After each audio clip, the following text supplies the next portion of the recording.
I bought this $30 Nintendo Switch console from eBay, and in this video, we're going to take an in-depth look at it and see if it was worth the money. Alright guys, so I actually have two consoles here. The one up top is from eBay for about 30 bucks. One on the bottom is from Aliexpress for about 30 bucks.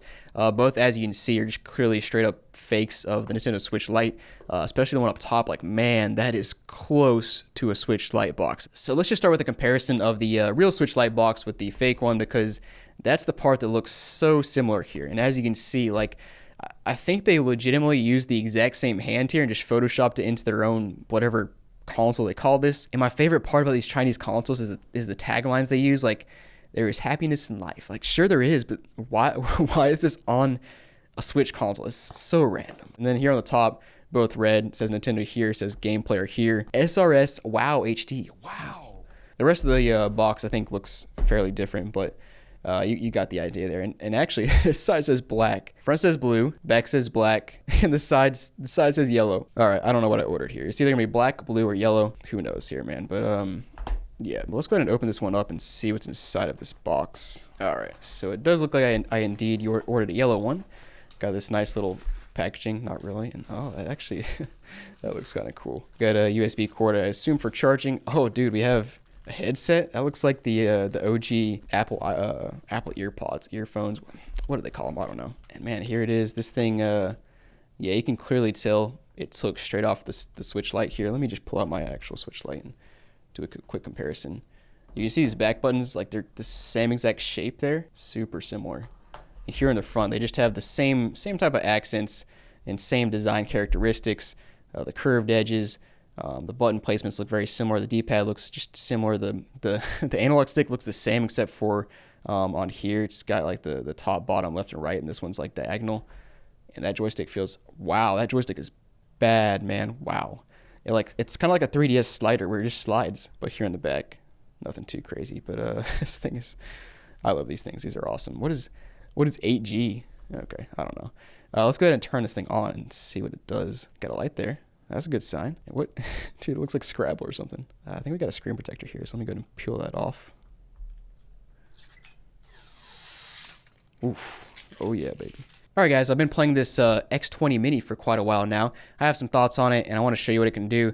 So you've kind of seen the outside, and you see me boot it up, but yeah, as you can see here, you got game, videos, music, folder, calculator, recorder, a bunch of just random stuff here. You know, it's kind of like an all-in-one device, sort of. That's just how it is. We got a bunch of games. If you scroll down, you got a bunch of games built into the home screen. I'm not sure how they selected these to be on the home screen, but just some various random games. And the UI is super slow. It is a $30 device. I can't expect the world of it. Now, when you select game in the home menu, it brings you to this screen with a bunch of games that are preloaded onto the SD card. So you got SFC, MD, NES, MAME, GBA, GBC, all pretty self-explanatory. Let me just show you a Game Boy Advance game. I played a few of the Game Boy Advance games, and they run fine, kind of as expected. Like, what device can't emulate a Game Boy Advance game at this point in time? But let me just show you. And as always, the games are just in a completely random order. I don't know how they decide on what order to put the games in, but we got Super Mario Advance here. We'll go single player. Mario Bros 2. And man, the screen looks pretty solid head on, but like the viewing angles are pretty bad. And honestly, this thing is not bright at all. It's clearly black backlit, but not much. So let me just show you a comparison of the Switch Lite. I mean, look at that, guys. That thing is infinitely brighter than this one. Now again, this is a $30 device. This is a $200 device, but the backlight on this one is just like it's kind of hard to work with. But I mean, like honestly, the A, B, X, Y, and the D-pad are very solid. For a $30 device, I think it punches above its class a bit. It's, you know, I'd expect worse from a device this cheap, but the analog stick is absolute trash. I think I already showed you, but it's basically like a 3DS slider, and it spins to infinity and beyond with this, yeah, just look at that. It just keeps spinning. Just very odd. And I actually just noticed we have a plus and minus up here, just like the Switch Lite, as you can see, but these are non-functioning, so you can tell they're just going straight for the Switch Lite look right there. But I mean, this is a Game Boy Advance game. It runs fine, no surprise there. Let's go ahead and turn this off, and I'll show you a few more things here. I tried out some other games, and those run fine as well. I'm really not concerned about the games they put on here. You could actually take the SD card out and load up your own games. Now, the interesting part is we have videos, music, pictures, just all these various random things to make this like a multimedia device. And I guess it's kind of useful, but it's so random. And we do indeed have a calculator here, which appears to work. Guess it works. Oh, wait, hold on. I just noticed it doesn't say backspace. It says back a pace. Nice. And I also tried this recording thing earlier. We do have a mic here, so I guess it works. Like I pressed record and tried to record some stuff. Yo, hello, hello, hello. And it seems to record, but I don't know where it saves and I can't find it. So great stuff, right? But yeah, overall, $30 for this thing. Like, if you don't have to use the triggers here or the analog stick, like I think it's pretty solid. But any game you got to use these triggers and the analog stick, it's just it's a no-go. Like this analog stick is absolute trash. The triggers are like they have one little tiny sweet spot for it to actually click. You can't press the edge at all. It just doesn't work. I think it's a novelty device, and you know, if you got $30, that's the last $30 to your name, and you want a device to play games on, like I guess it works. But let's go ahead and move on to the next console. This one actually, like at first glance from the outside, like I don't know why, but it gives me the feeling that it's a solid console. But yeah, this one is clearly another Switch Lite knockoff with your plus and minus buttons up here. That those actually work there. We've got our analog stick down here, and this analog stick is, not gonna lie, it's actually better than the last one. It's the same kind of deal, same 3DS kind of a slider thing. The buttons feel solid. You've got a select and start. The triggers on this thing are not good, but are honestly infinitely better than the other one. And here in the back, you've got, I guess, your battery slot. That's nice. You can actually take out your battery and replace it. Let's go ahead and turn it on. And you can just see how small this is. It fits basically in the palm of my hand. NX Hope. What is that? And hey, this screen looks a lot better than the last one. Now, this is an interesting choice. It actually has USB-C on the top, which is very surprising. Usually these consoles have like micro USB or mini USB. Now, what is Explorer? Yeah, Edge File Explorer. That makes sense.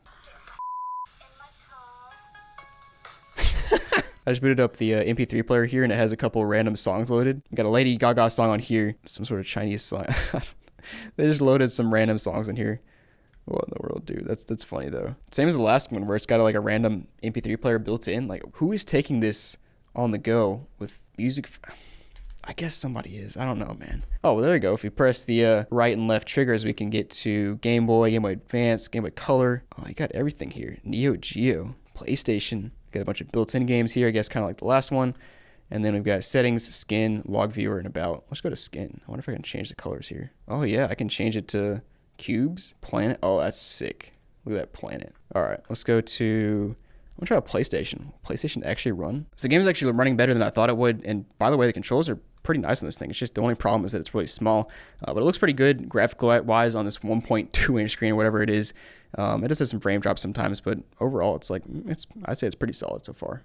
What is WizWrite?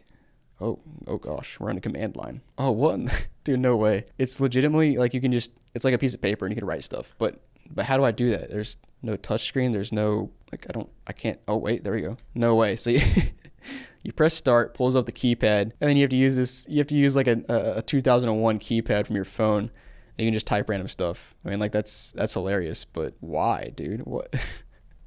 What is such a random thing to include on this console? And how do I get back? There's no home button here. I think I just have to turn it off and on again, I guess. So I guess that writing app just broke the console because it froze. I turned it off, turned it back on, and now it's not booting up. So I thought maybe taking the crappy SD card out of this thing would fix it, but now it does not even boot. What in the world? It's always something with these Chinese consoles. All right, well, apparently this thing is just dead. You can see the power lights coming on like it's trying to boot up, but it won't do anything anymore. Now, let's go ahead and open these two things up. I want to see what the insides look like. Oh, and hold on. I just noticed we have a screen protector on this one as well. Nice. Now, we got this open. It did have some clips, but nothing too crazy. You got a couple of triggers there, which are just some tactile switches. I got a couple speakers, obviously, which is better than this one. This one only had one speaker, so you got mono sound versus stereo sound there. But looking on the back here, it's pretty simple. I mean, you got your volume slider, your power switch, your analog stick, your SD card, your aux out. I was looking at this. I'm not sure what component that is. I'll have to maybe look at a picture online and see if I can figure out what that is. And now getting this part out, there's not even any more screws, which is a little bit odd. And the buttons go everywhere. Awesome. I was able to flick off a little ribbon cable. So we got a ribbon cable going to the screen, which is hidden behind a nice little slot right there, which is kind of cool. Got your membranes for the buttons. All right, so here on the front of the board, it is a black PCB like we saw earlier. And I love a good black PCB. It's just like a stark difference from a green one. I just think it looks cool. And the analog stick, ooh, yeah, it's not good. But got all your buttons here where the membranes press down on and trigger your buttons.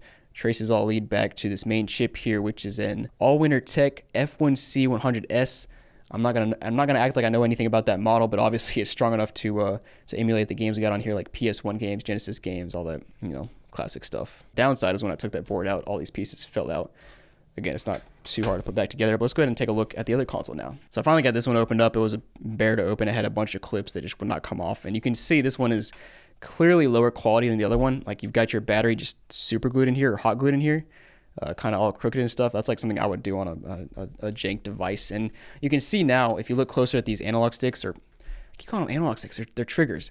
You can see why it has such a specific sweet spot. Like, you have to press it right there to hit that tactile button.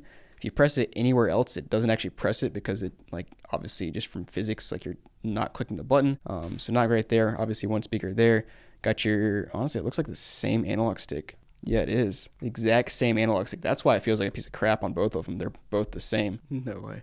I can kind of, I got to flip this over all the way, but I can kind of see what they're doing here, and it's not good, man. All right, I had to get the ribbon cable off from the screen, but same kind of deal. You got your screen here, and, you know, membranes for the buttons. That's an interesting assembly right there for those buttons down there. But you can see here on the PCB, they're using some masking tape to hold down the ribbon cable, which is kind of a little bit sloppy for a device like this. But yeah, this one actually, just looking at it, looks more complicated, but I think that's because it's a green PCB board instead of black. The black actually does a nice job of hiding everything, just to make it look simplistic. But your main chip here is an ATS 3603. Now, off the top of my head, my guess would be this chip is underpowered compared to the blue one. And I guess it just brings us back to the fact that both of these consoles are 30 bucks.